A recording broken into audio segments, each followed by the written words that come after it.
So now I'm going to work through a few design problems involving lists. As always, when I work through these problems, there's going to be some parts of it that are pretty familiar, things that you'll already know how to do. And then there'll be parts that are about the new list material. So what I recommend you do, and in fact I've said this before, I always recommend you do this, is get the starter file and work through it with me. And now in these problems, you might even try stopping the video for a bit and working ahead, and then starting the video and comparing what you did to what I did. Again, that's always a good idea. But don't worry about it if you get stuck and you need to start the video. After all, these are really the first list design problems that I've asked you to do. So you should expect it to take some time to master this new part of the recipe. There's a three-part problem here, having to do with all the owls in the owlery. First, there's a data definition problem where we need to design a data definition to represent the weights of all the owls. And then we're going to design two functions that operate on that data. As I go through this, and really whenever you're working on a design problem, you should have a copy of the design recipe pages opened up and maybe off to the side next to your Dr. Racket window. So let me start first by dividing my file into two parts, one part for data definitions and one part for the functions.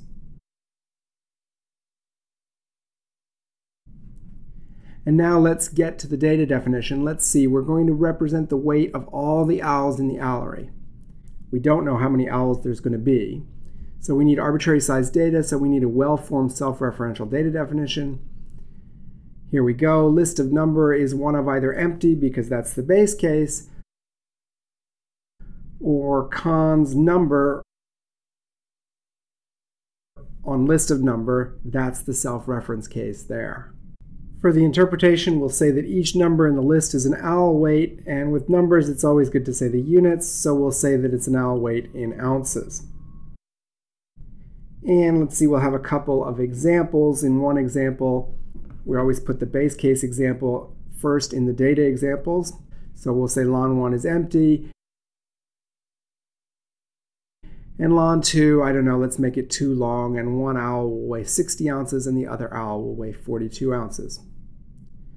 Now we'll do the template, fun for ln.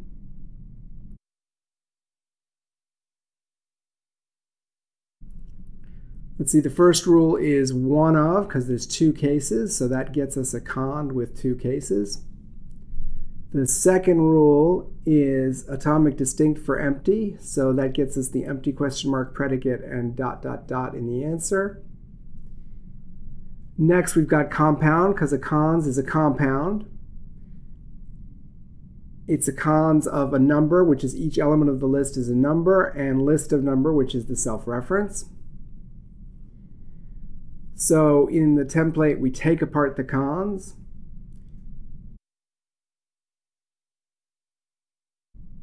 First of ln is just number, but rest of ln is self-reference, so the self-reference rule comes in.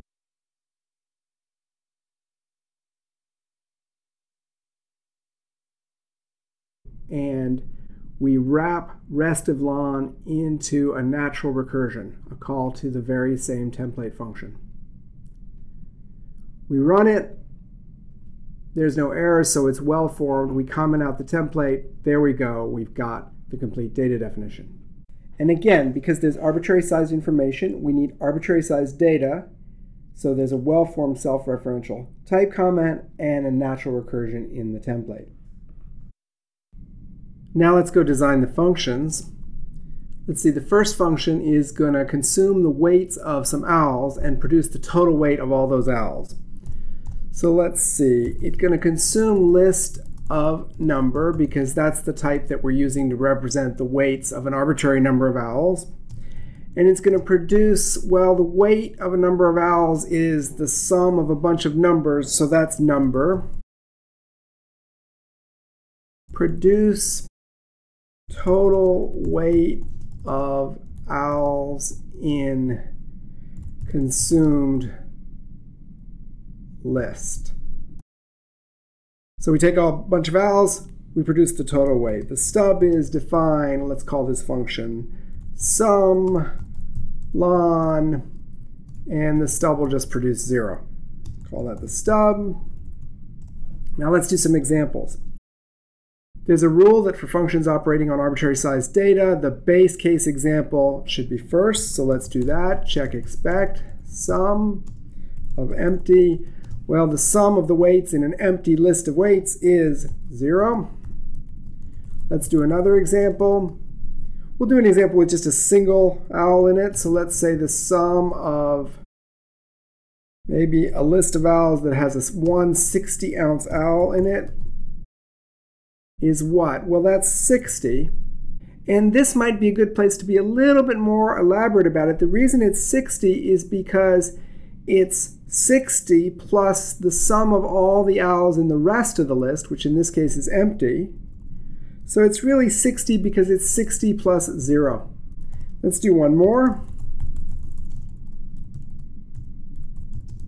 Sum of, let's see, cons 60, cons 42, and empty.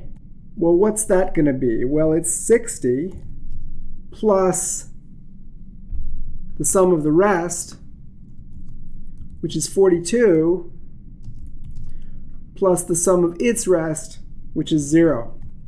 You don't have to write that out like that, of course. You could just write it like this, because that's clearly what it is. But by writing it the other way, I'm starting to think out in my mind, well, how's this going to work?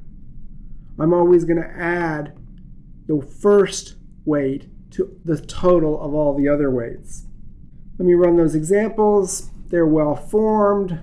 I'll go and get the template. I bring the template down. I comment out the stub. I rename the template, and I'm especially careful to rename the natural recursion. Now let's see, the sum of an empty list of weights is 0. Otherwise, the sum of another list of weights, it looks like it's whatever the first weight is plus the sum of the remaining weights, or the sum of the rest of the list. So that's the first weight right there. In this first example, for example, that's going to be 60. And again, in this first example here, that whole natural recursion is going to be 0. Oh, so now I know what goes here. I just add these together. I add the first weight to the sum of the remaining weights. Let me get rid of these notes now. All tests pass. Notice what I did is I trusted the natural recursion, and I used the examples to help me think about what I did with the first item of the list and what I did with the result of the natural recursion. I don't ever let myself think about what I'm going to do with the rest of the list. What I think about is what I'm going to do with the result of the natural recursion. So there's that function done. Let's now do the second function, which is design a function that consumes the weights of owls and produces the total number of owls. Okay, so let's see. The signature is it consumes the weights of an arbitrary number of owls. So that's represented as list of number. And it produces how many weights there are in the list, or how many owls are represented. Well, that's not number. That's a natural number because it's 0, 1, or 2. It's something like that. So that's natural. Produce total number of weights in consumed list. We'll call this function count. There's the stub. Now let's do some examples. Again, there's a rule that the base case should be first, so check expect count. If I count the number of weights in an empty list of weights, that's 0. Now let's see, I could use the same examples as I used last time, or different ones. Let's use different ones. Check expect count, cons 12, empty. Well, how many weights are there in that list? Well, there's just 1, so I could just write 1. Or I could remind myself that the reason there's 1 is because there's 1 for the first weight in the list, the 12, and then there's 0 for the weights in the rest. So I could write it like that. Let's see, check, expect, count. Cons 35, cons 12, empty. And here there's 1 for the 35. And then there's whatever's in the rest, which we already know is plus 1 and 0. So I can write that like that. I'll run it, and my tests are well formed. So let me go get the template.